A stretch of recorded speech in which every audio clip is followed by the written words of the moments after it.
Hi, I'm here today to explain how to replace the old power supply in a Klipsch Cinema 400 soundbar with a new power supply.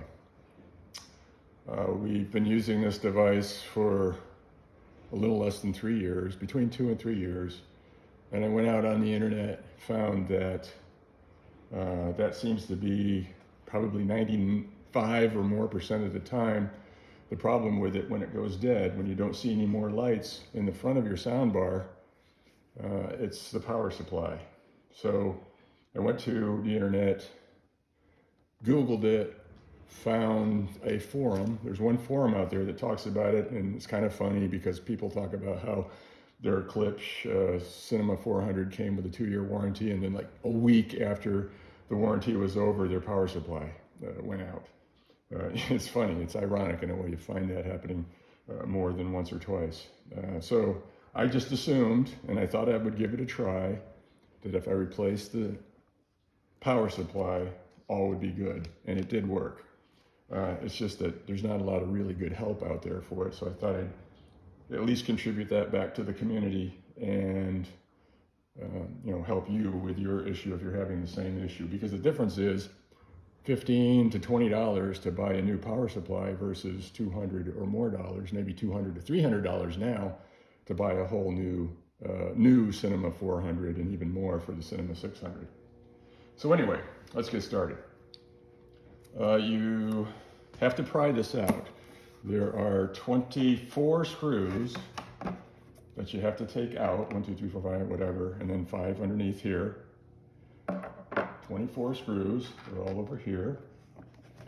And then it's pretty tight in there when you first unlodge those screws, so I just used a regular screwdriver, a flathead screwdriver, to pry it out, and then you can pull it out fairly easily and expose the internal part of your soundbar.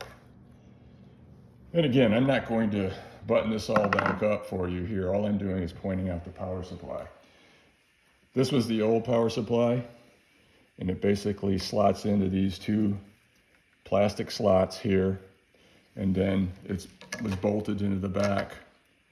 And all these screws, by the way, are Allen head wrenches, and they're metric. That was a little frustrating. You have to figure that out. All these, you use a 3mm metric Allen head wrench, and the 2 for the power supply are the 2.5 millimeter Allen wrench. Just a little, and these are the tools that you would probably need in most cases. Wire clipper. It's not an official wire shaver, but this is what I use, just a box cutter really to shave off the wires before inserting them. You're going to find that when you take out the old card, that everything is heavily glued in. You had all these different ends to the wires that plugged into these 1, 2, 3 sockets on your old card, and it's basically oriented this way. So this is your main power supply cable coming from the power supply to the rest of the device. You have to clip off, which one is it? This one. And don't waste time just prying it out, just clip it off. There's more than enough room on these cables to plug into the new power supply. And it's simple. You shave off the wire, you spin the wire down a little bit, you push down on these 2 little clips here to insert the wire. When you let the clip back up, it locks it in place. That's easy. That's the easy part. The more challenging part is to take the 2 wires that come out of this one carrier to the end of the old power supply. You'll see there's 2 plug-ins here, 5 probes, 2 plug-ins, 3 wires in one, 2 wires in the other. Clip those off, and then how, you might ask, am I going to interface 5 wires to 4 sockets? That was the big question. That was the big challenge that I had in figuring out how to do this myself, DIY.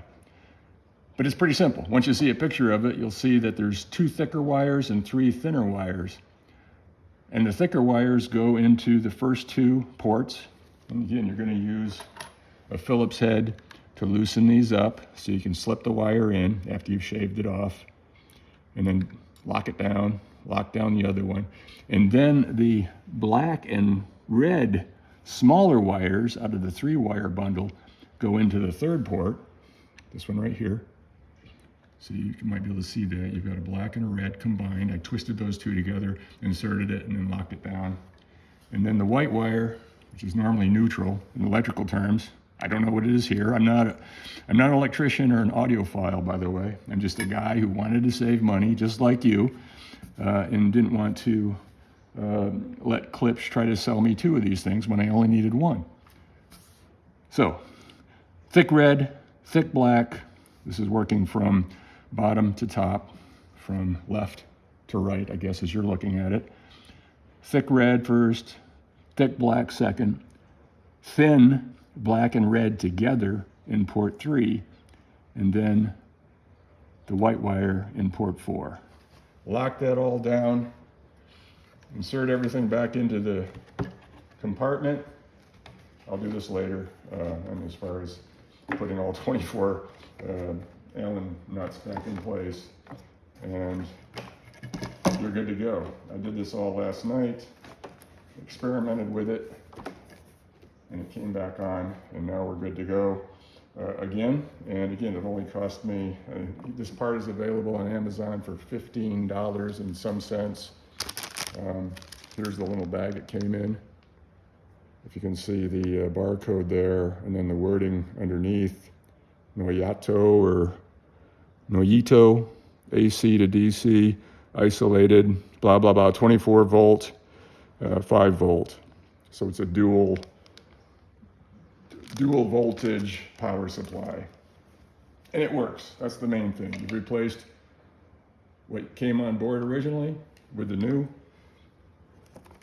You also have to drill a separate hole and put those L brackets on the new power supply, transferring them over from the old power supply to the new, lock those in place, put the wires in place on the new power supply, and then rig your thing all back together, your sound bar back together, plug in the power supply, plug in the HDMI cable, put it back in place in your stereo, TV, sound system, and you're good to go. All right, that's it.